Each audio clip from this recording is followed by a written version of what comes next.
Self-Made Mastery is supported by ZocDoc. If you're a fan of it, sushi is incredible, but gas station sushi, not so much.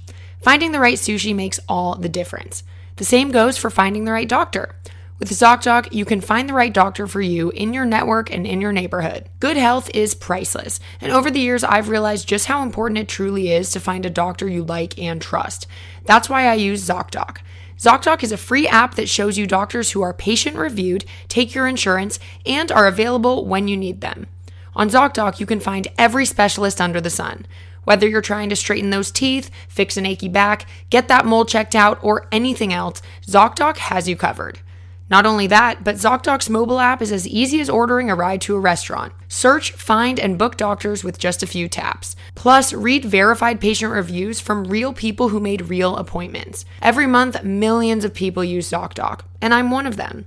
It's my go-to whenever I need to find and book a quality doctor. So go to ZocDoc.com/selfmade and download the ZocDoc app for free. Then start your search for a top-rated doctor today. Many are even available within 24 hours. That's ZocDoc.com/selfmade.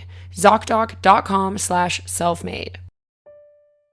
Hey guys, welcome to Thick and Thin with me, Katie Bellotti. I'm a self-employed graphic designer living here in New York City, and every Thursday I mix together stories from the past and present to dig deeper into the history behind world-famous events, discover the truth about popular myths, and reveal the psychology behind everyday life experiences.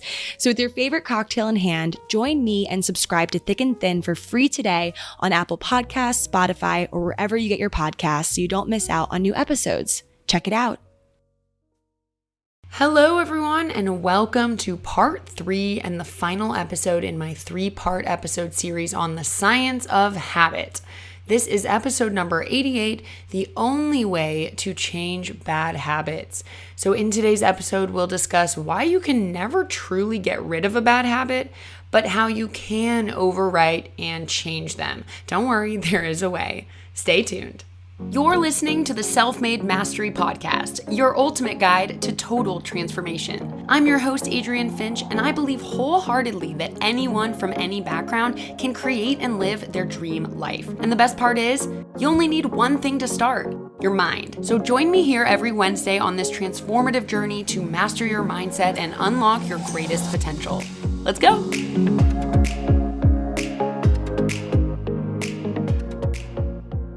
Hello, everyone, and welcome back. Welcome back to the Self-Made Mastery Podcast. I am your host, Adrienne Finch, and I'm so excited to be here today. You probably noticed there wasn't an episode last week. I'm so sorry about that. I was actually at home in Seattle for the week and under the weather. My voice is still a little bit scratchy. And since I just relaunched this podcast, I'm not quite yet ahead with episodes. So I apologize for the delay with this one going live as well. I'm working to get lots of episodes in the bank so that this doesn't happen in the future, but I appreciate your patience. I hope you've been well. If you've been listening since we relaunched, shoot me a message on Instagram if you don't mind. I just want to know who's out there, who's listening. I feel like there's been a little bit of silence, a little bit of radio silence since it came back, and I just want to make sure you're still there. And I just want to talk to you guys, let's be honest. I miss you.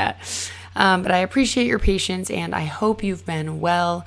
Hope you've been having a good summer.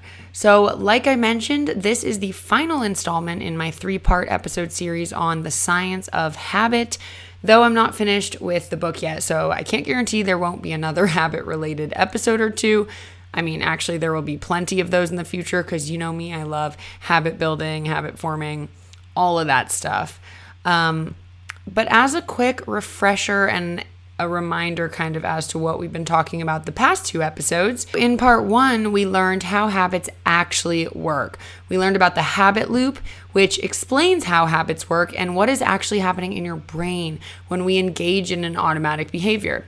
And then in part 2, we used real life examples to illustrate how anyone can use the habit loop in order to create new habits. So we talked about 2 key components that ensure your new behaviors will turn into an automatic and permanent change.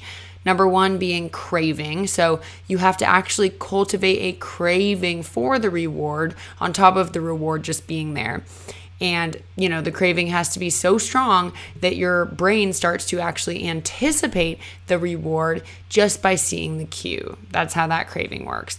And then number 2 being believability. You have to truly believe that change is possible, and then it will be. And then today, you guys, in part 3, we're discussing bad habits.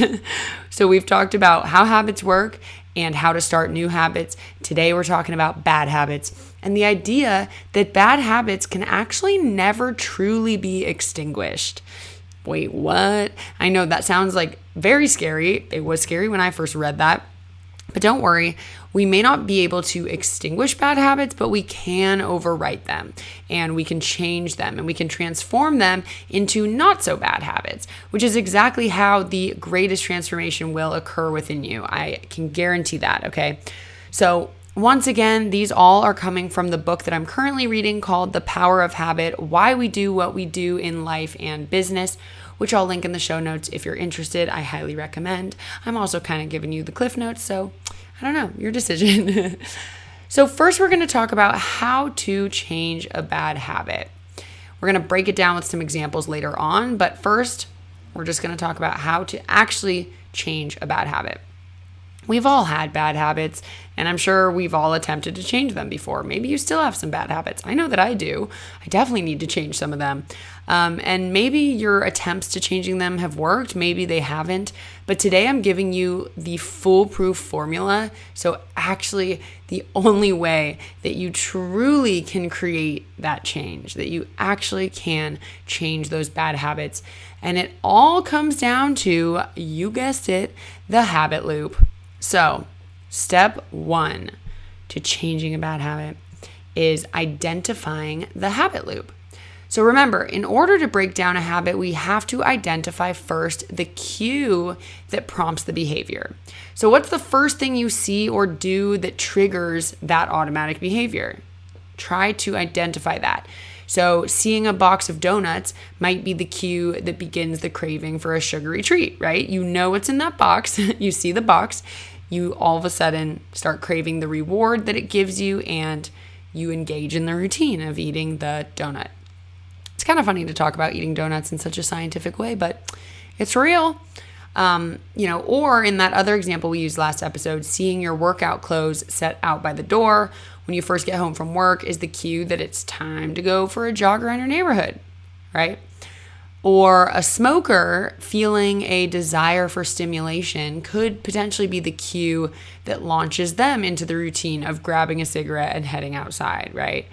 They want some stimulation, they're bored, whatever it is, they grab the cigarette and go outside.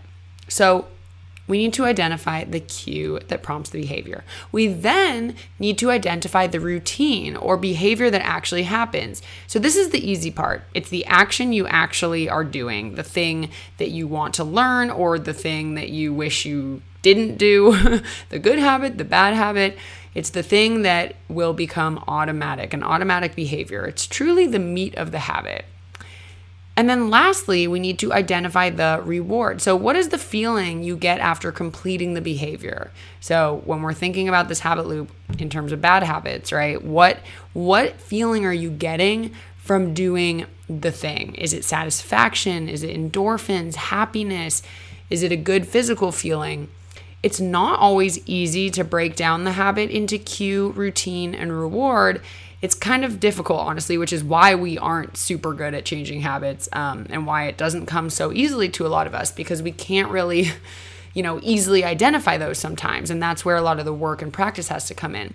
But once you really can identify those things, you have the absolute power to reprogram your brain and transform your habits. That is the magical part. Okay, so I mentioned earlier that you can't actually eradicate a bad habit. You can't get rid of it completely, right? And that might sound funny, but it's true. And that's because it's ingrained in you, right? You've created such a powerful automation that being exposed to the cue will always, always, always, always cultivate a craving for the reward that you once got from participating in the habit, right? So no matter what, if you're exposed to the cue, you'll crave the reward that you get. So if we're talking about bad habits, participating in that bad habit still was giving you a reward. And whenever you see the cue, it's still going to crave that reward, and it'll make it very, very, very tempting to engage in the behavior. In fact, not just tempting, but automatic, right? That's the tricky part. It's actually automatic. You might sometimes sit there and be like, I'm so confused. I really want to wake up early. I truly want it so bad.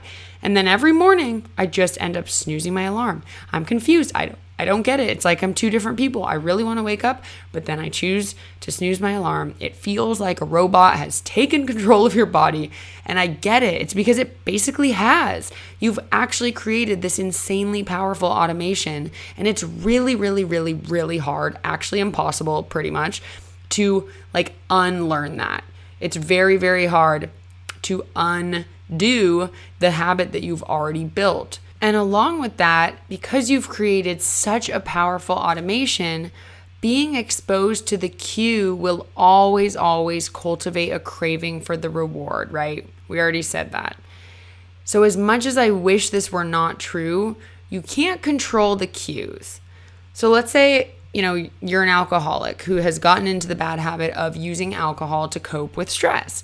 It's safe to say you can't simply get rid of your stress, right? If your stress is the cue and, drinking alcohol is the routine, you can't just get rid of stress. Guaranteed there will come a time in life when you feel stressed about something. In fact, it happens every week to most of us, sometimes every day, right?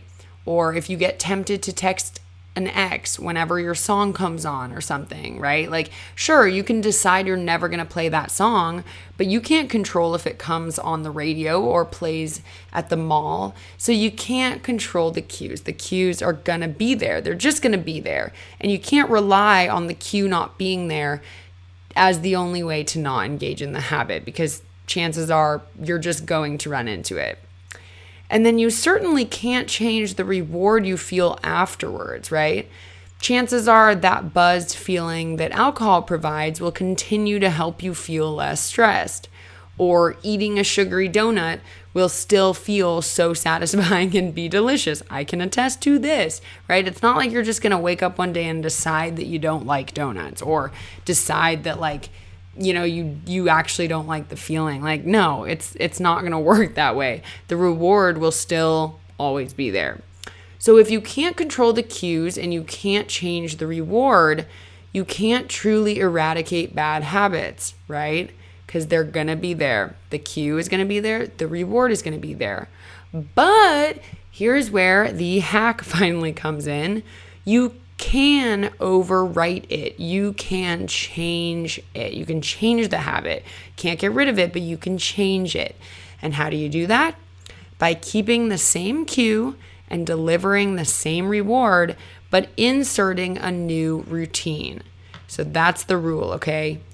If you use the same cue and you provide the same reward, you can shift the routine and ultimately change the habit. So of course, the key here being that the routine that you choose to shift it to must actually provide the reward that you wanted. And how do you figure out exactly what the reward you wanted was? Well, you have to figure out what you're actually craving. Like, what is truly the reason why you've created this habit? And we'll talk about that later with a few examples that'll really help illustrate like why it's actually so hard, why we haven't identified in the past, like what actually we're craving. And that's why a lot of times we fail at changing habits, because we don't actually know why we're doing them. And then we attack the wrong thing. Makes sense? So yes, that is the rule. You use the same cue, provide the same reward. You can shift the routine, which ultimately changes the habit. So we can't eradicate them altogether, but we can change them, which is just as good, you guys, I promise. It seems ridiculously simple. Okay, I know, I get that. And it's kind of because it is. Once you're aware of how habits work and you can recognize the cues and the rewards, you're literally halfway to changing it, right? But of course, I want to mention that changing the routine takes work, actual work, right? It's easy to describe how to do this, but that doesn't mean it doesn't take real work. It takes time and determination to create genuine change. Whether we're talking about giving up smoking or, something like no longer biting your nails, big or small, change is possible for anyone at any point in their lives, but it does take work. It takes work, but you can do it. You can make transformations beyond your wildest dreams. And it all starts here with an understanding of how habits work. So now I want to give you guys a couple of examples of some commonly known bad habits and just sort of demonstrate how the routines can be changed and have been changed in order to change the habit. I just want to paint a very, very clear picture for you so that you can go on in your merry lives, identify some of those bad habits, and really work to figure out what it is that you're craving, why you're actually engaging in it, and then replacing that habit with something else, right? So the first example that I want to talk about that was in the book, I thought it was really powerful just because it's obviously a very powerful addiction and, habit, which is alcoholism. So the first example has to do with that, but more so the success of the program Alcoholics Anonymous, which is a treatment program, if you guys have ever heard of it. And apparently as many as 10 million people have achieved sobriety through the group. So that's awesome. And of course, it doesn't work for everyone. Nothing really will work for every single person, but millions of people have really literally credited AA with saving their lives, which is super sweet. It means something in there is totally working. And it's really interesting, you'll come to find out, because it's really not rooted in any science or accepted therapeutic methods. It's totally not what you would expect. And yet here are millions of people saying that it saved their lives. Now, of course, I want to say alcoholism is more than just a habit. Of course, it's a physical addiction. It has psychological and even genetic roots. So it can be a lot more complicated than that. Disclaimer, obviously. But that being said, what's so fascinating about the success of this program, in my opinion, is that the program doesn't remotely even attack those roots, like the psychiatric or the biomedical, it doesn't attack the genetics or any of those roots that researchers often say is at the core of why alcoholics drink. So the main reasons why researchers think they drink, Alcoholics Anonymous is not even targeting that. So of course why this is relevant here is what AA actually provides instead is a method for attacking the habits that surround alcohol use. So the habits. So AA, in essence, is a giant machine for changing habit loops. So what we just said, changing the routine.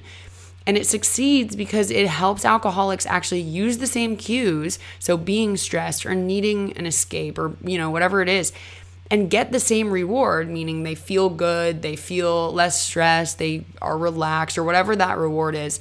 But it shifts the routine. It shifts what actually leads you there. So for this example's sake, let's say the cue is feeling stressed, like I mentioned before, and having a drink or multiple drinks is the routine that you're used to doing. You feel stressed, you have a drink. And then feeling an escape or less stressed is the reward. So what AA has done is built a system of meetings and companionship that basically strives to offer that exact same reward. They want you to feel that same sense of escape and distraction and, de-stressing the same way that a big night of drinking or even, a few drinks would make you feel. So when people feel stressed, they can now, instead of reaching for a drink, they can grab the phone and call their sponsor or go to a meeting. And the hope is that they'll actually get that same feeling of relief that they would if they had a drink. They'll actually feel that. And so they don't need the drink. They just need that sense of, escape or whatever it is. Self-Made Mastery is supported by ZocDoc. If you're a fan of it, sushi is incredible. But gas station sushi, not so much. Finding the right sushi makes all the difference. The same goes for finding the right doctor.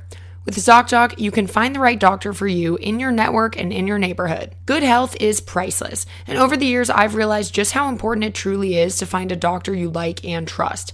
That's why I use ZocDoc. ZocDoc is a free app that shows you doctors who are patient-reviewed, take your insurance, and are available when you need them. On ZocDoc, you can find every specialist under the sun. Whether you're trying to straighten those teeth, fix an achy back, get that mole checked out, or anything else, ZocDoc has you covered. Not only that, but ZocDoc's mobile app is as easy as ordering a ride to a restaurant. Search, find, and book doctors with just a few taps. Plus, read verified patient reviews from real people who made real appointments. Every month, millions of people use ZocDoc, and I'm one of them. It's my go-to whenever I need to find and book a quality doctor. So go to ZocDoc.com/selfmade and download the ZocDoc app for free. Then start your search for a top-rated doctor today. Many are even available within 24 hours. That's ZocDoc.com/selfmade. ZocDoc.com/selfmade. The sounds of summer. Can it get any better? Oh yeah, I forgot about that one. Discover the intuitive technology of the Lexus Hybrid lineup. Explore the possibilities of a Lexus at the Golden Opportunity sales event, now through September 6th. Click the banner to discover more. Experience amazing at your Lexus dealer. So I think that's so interesting and so powerful that really, it sounds really simple, right? Like, just find another thing that gives you that same, thing you're craving, the same reward, and replace it. And the next example is one that I used to experience personally, and honestly, I probably still do, which is like, I was sitting there trying to think like, okay, what bad habits do I have? Or like, and I mean, I have many. Picking my split ends is one of them. And let me tell you, I keep thinking of that example when I read this book, and I just don't know how I'm going to attack it because I don't actually know what reward I'm getting from doing it. It's like some sort of satisfaction, but I don't really know what kind. But that's what I'm going to work on. It'll be interesting. But anyway, the other habit that I want to talk about, which, I do still experience, but maybe not as much as I used to, which is eating or snacking, even when I'm not hungry. So literally the amount of times in a day that I'll just get up, walk to the fridge, open the fridge, stare blankly into the fridge, and then close it is actually dumb. So many times. And usually I don't even get anything, mostly because there's nothing good in my fridge. But if there was, I'd be reaching for something literally every single time, and I'm not even hungry. And sometimes I do, depending. But literally no part of me needs food in that moment. I just crave it for some reason. And so I tried to really analyze this and figure out what am I actually craving? Because clearly I'm not hungry. I'm not, I think I'm craving the food, but I don't even think I'm craving the food because sometimes there's not even good food in my house. And so I tried to think more, and I really think what it is I'm just craving stimulation, like a break from work or whatever it is. I need a little moment of distraction and stimulation. So I get up and I walk to the kitchen when I'm bored or I want a break from work. I'm not actually hungry and I don't need food. I just need a distraction. But obviously it's not a very fun distraction if, it also can just add pounds to your waistline. That's not fun. It's super unnecessary. But yes, it took me a while to realize why I was snacking so much, right? I didn't really understand it. I was like, I'm not hungry. What am I truly getting at here? But finally I realized it was simply out of boredom. Literally I'm bored. I needed a break. I craved some stimulation. I'm bored.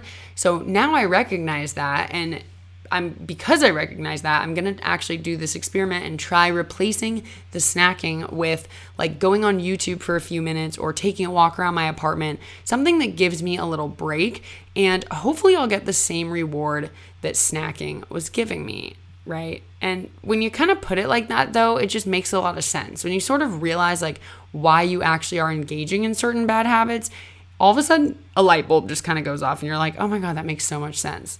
That is what I'm craving. It's not about the food. It's not about the actual thing that I'm doing. It's about what am I actually trying to get out of it, right? It's kind of like when we manifest. Actually, this is sort of unrelated, but it just reminded me of this. When we manifest, what we want to focus on more than anything is the actual outcome, what you want to feel or who you want to be, not the actual thing itself. Like, you don't always want to focus on the money, for example, manifesting money, money, money. You want to focus on what the value is that you're actually going to get out of having that money. So your vacation that you're going to go on, or the new apartment that you're going to have, right? Like, not the actual currency, not the actual transaction. And in a weird way, manifesting is kind of similar to the habit loop, because you can think of the reward as the outcome or the thing that you're actually getting, and the routine is just the currency, right? The routine is just the money. The reward is actually what you're getting. So for me, the food was not the thing that I needed to be focused on. I didn't need to figure out, like, why is it food? Why do I want food? I just had to focus on, what is this craving that I'm having? Like, what reward am I looking for? And once I could identify that, I could just change the currency. I could just change it from food to something else that's a healthier habit, right? A healthier thing that provides the same distraction. So kind of unrelated, but sort of similar. That was really interesting. So that really is all that you have to do in order to change a habit, is ask yourself why you're really doing it. What is it that you are craving, right? If you want to stop smoking, you got to ask yourself, do you do it because you love cigarettes, you love nicotine, it tastes good, like, or do you do it because it provides a burst of stimulation, or you do it because it is a way to socialize? If you smoke because you need stimulation, for example, studies showed that some caffeine in the afternoon can actually increase your odds of quitting, because it's kind of providing that same sense of stimulation, but in a different way. So you just have to be aware of what it is that you're actually craving, and then switch out the routine to something better for you that provides the same reward, right? So this is also like an actual technique used in therapy today too, right? It's called habit reversal therapy, and it's used to treat so many problems. It is kind of helpful, I'm sure, to have someone guiding you through it. But, you know, we are self-sufficient mofos, so we can do it ourselves too.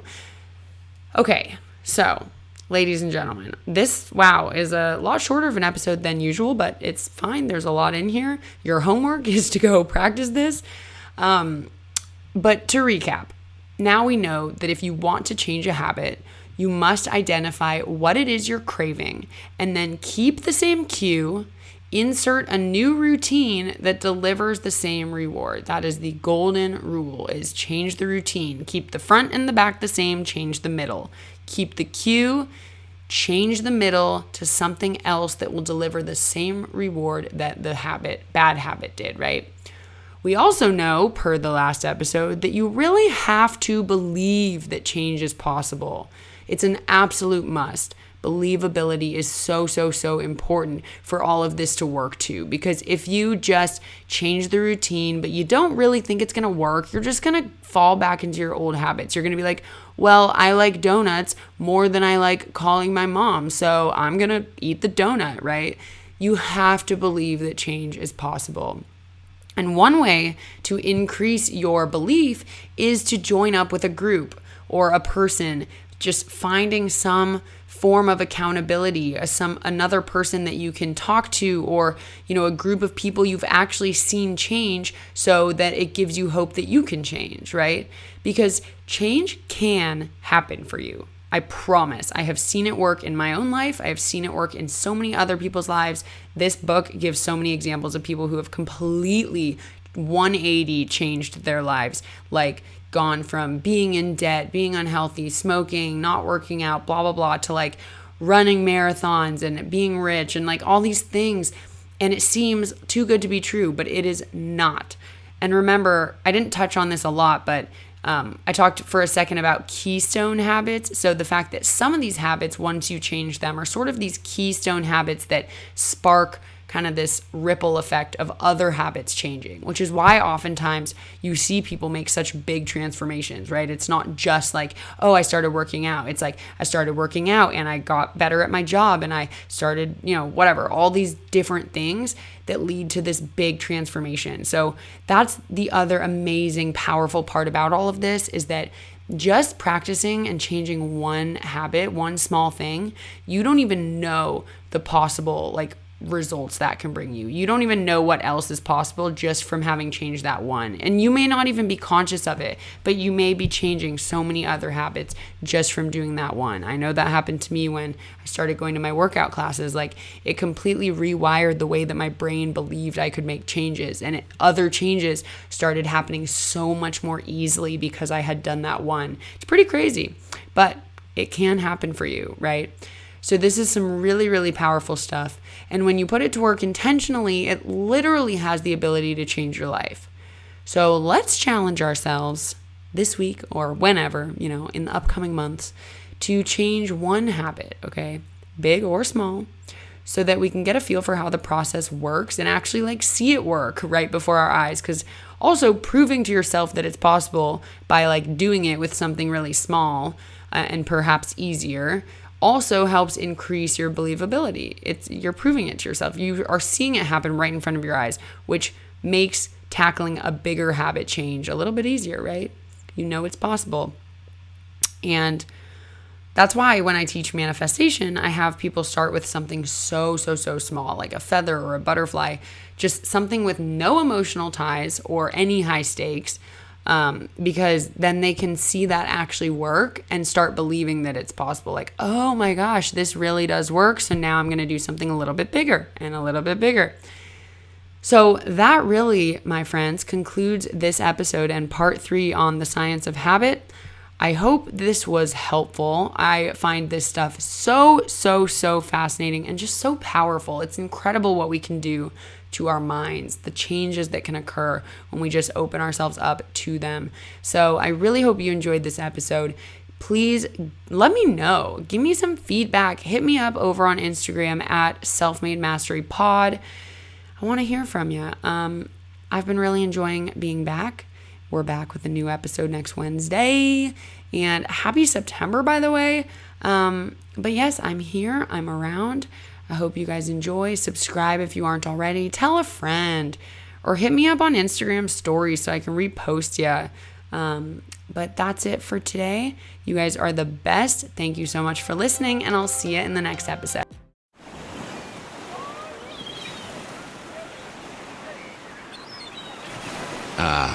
The sounds of summer. Can it get any better? Oh yeah, I forgot about that one. Discover the unforgettable sensations of the Lexus Performance lineup. Explore the possibilities of a Lexus at the Golden Opportunity Sales Event, now through September 6th. Click the banner to discover more. Experience amazing at your Lexus dealer.